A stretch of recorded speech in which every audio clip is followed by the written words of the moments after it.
What's up, guys? So I want to make this video to go over a trade that we took. So initially, let's kind of talk through the day. So first things first, this morning, I had posted in the morning brief that we had sell signals going into the open, and we were able to catch a move down into if they decided to day trade this based off the morning brief that we gave out. Here was the opening candle. We had sell signals all right before the market opened, flushed down into the 1.0 Fibonacci extension from this retracement here. And so that was going to act as strong support. In other words, it was that previous high. Okay. So we had a move down, nice flush there with sell signals. Boom, we got the flush. Similar story on ES, except it was a different level. It was the 1272 extension.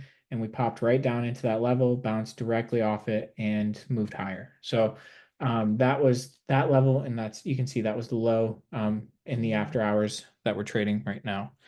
Um, the next thing that so we had those signals, and what gave us the idea that we were probably going to bounce? Well, you got to watch all the indexes. You can see YM when we had that flush on ES and NQ, YM broke the trailing stop, trend bars turned green, and then we had this nice drive up, and we had the break buy signal right here. Boom, nice move up to the upside.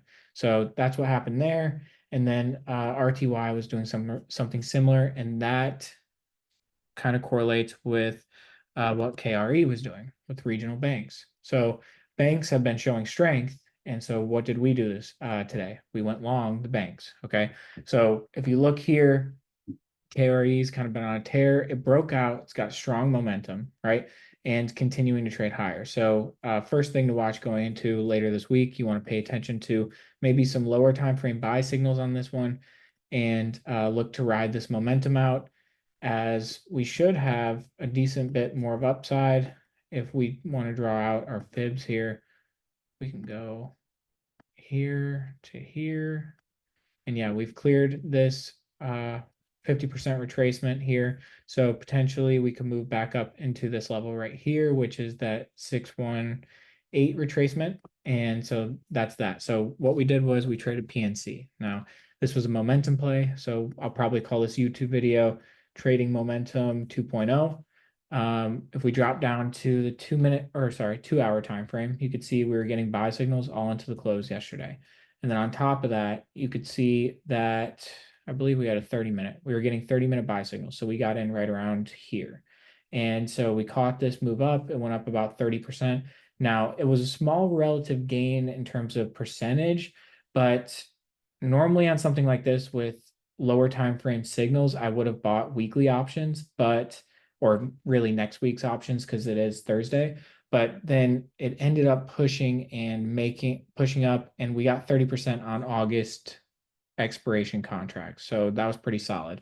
And then how do we manage this position? Well, we went into nice profit. And so it was like, okay, now we need to manage our risk a little more aggressively. So once we got that nice pop up, I was looking for a move up into 183. We didn't get there. We got to 182.50.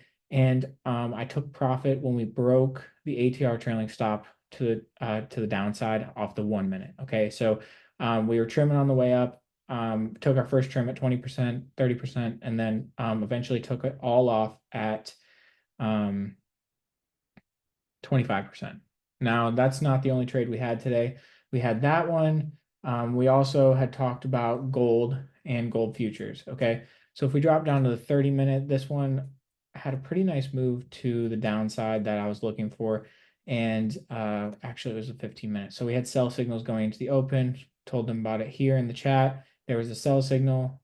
A few different people had caught this with the indicator subscription, got in here, caught the flush down, and that was kind of the trade, and it was kind of just a walk down day for gold. And it looks like it may be setting up again. So we're going to keep an eye on this and look to see if we can go target this 236 level here. Okay.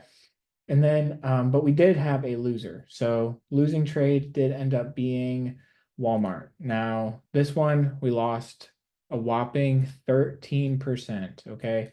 So huge loser, right? being sarcastic. But okay, so basically what happened was we got in here on this candle. We had a 4-hour buy signal. We had a 1-hour buy signal. And I was also looking for XLP to break out upside because it had been showing relative strength recently. So this one did have a nice push up almost to that previous high. At one point, it was up almost to $79.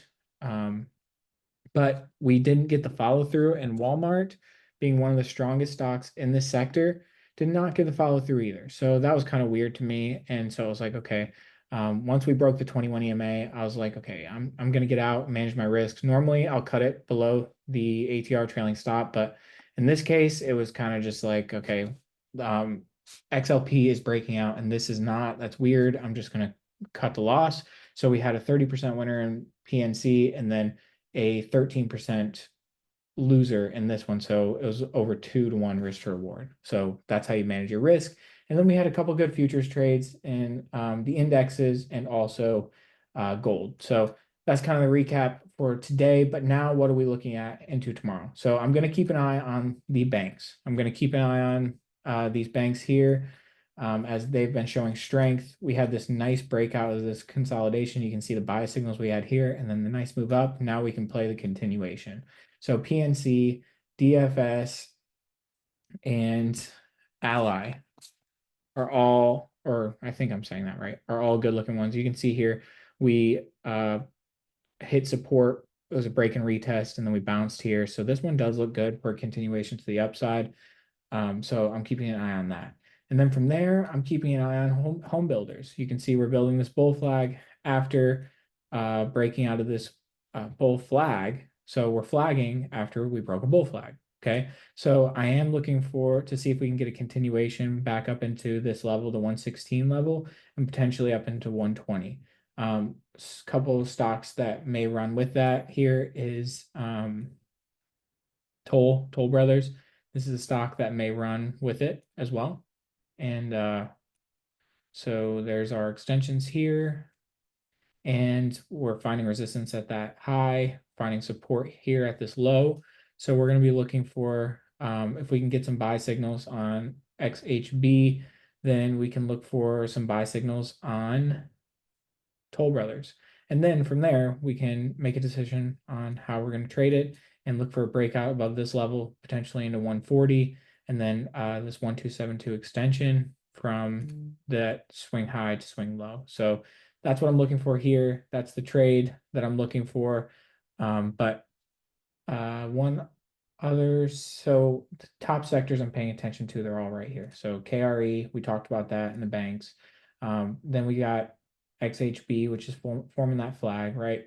And then from there, I'm looking at energy. This one, not as strong, but we do have earnings for these names coming up soon. And I think maybe we'll get a run up into those. Exxon had a nice day today. They got earnings next Friday. But I'm thinking we need to break above this level here. And once we can clear that, we should be able to push upside. We did have a reversal today and a 15-minute buy signal move to the upside. Now we're consolidating here. So I'm thinking, okay, if we can get above this level here and hold above it around that $92 level, that should clear the way to this 0.5 extension and then maybe revisit this high. So if we want to add to the levels we're possibly paying attention to, we can see, so there's a little bit of confluence here that we need to get above this area right here. And then from there, we got a little resistance here, but that will clear the way to this level, this kind of area of resistance right here. But all right, guys, I hope this helps. Thank you guys for watching, and I'll see you in the next one.